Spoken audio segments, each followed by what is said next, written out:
standing here at Mtshabezi Mission in rural Zimbabwe, where Julianne and I are going to be living and working for the next year. We thought it would be good to check in, let you know how we're doing and what we've been up to here in Zimbabwe. We're going to be working this year with an AIDS program run by the Brethren in Christ Church.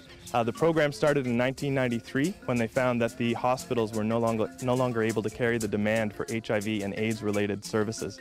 I'm sure you've heard the statistics. 4 million people last year died from AIDS, 40 million people still infected worldwide, and here in Zimbabwe and Southern Africa, we're in the heart of the pandemic. In this country, 1 in 5 people is HIV positive, and the effects, as you can imagine, are devastating. This year, we want to take you beyond those statistics, introduce you to some of the people whose lives are affected by this disease. We also want to bring you along with us as we work on the front lines with people who are working to fight HIV and AIDS here in Zimbabwe. We thought it would be good today to introduce you to some of the team we're going to be working with and let you hear a little bit more about the program.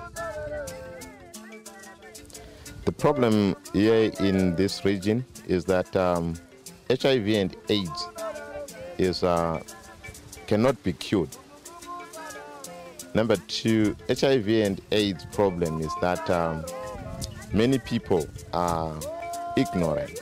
They know about it, but they are ignorant of what they can do. Thirdly, it is leaving behind a big number of orphans. My brother-in-law was ill of HIV. He became ill for a short while, then he died. Unfortunately, he left the wife pregnant, and then the wife delivered. As soon as she delivered, the baby passed away. Soon after the passing away of the baby, the mother started to be ill again.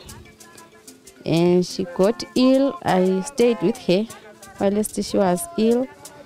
She was sometimes okay, but sometimes she was on and off. Later on, she died, leaving the kids for me. My dream for the people of Zimbabwe is that when one day God help this country, that the job, because the problem is that people, if even they go to school, there's no job. And even the money that they get cannot buy the necessity that they need, food or whatever. So I wish that God may change this country, that the money we get, or we get some lot of rent, so that people get food, because that's the main thing, food and shelter. That's the main problem that we face in this country in Zimbabwe. And the job, if we get some job, we work, and the money that we have got the value to buy, I think that will make this country more better and better.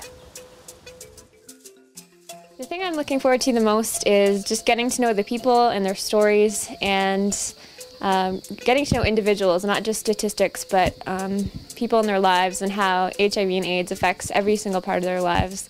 I have a particular interest in children, so I'm really hoping to get to know children who are affected by this disease, whether they're orphans or living with HIV and AIDS themselves, and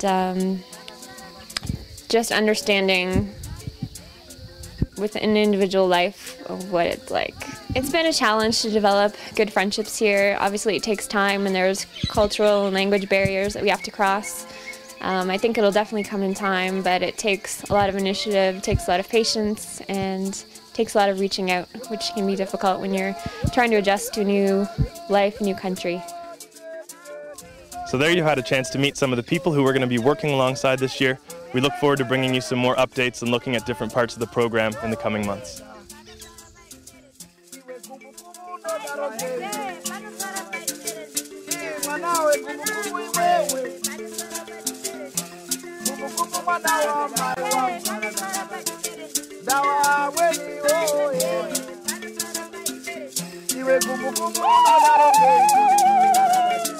Dawa ukaipeke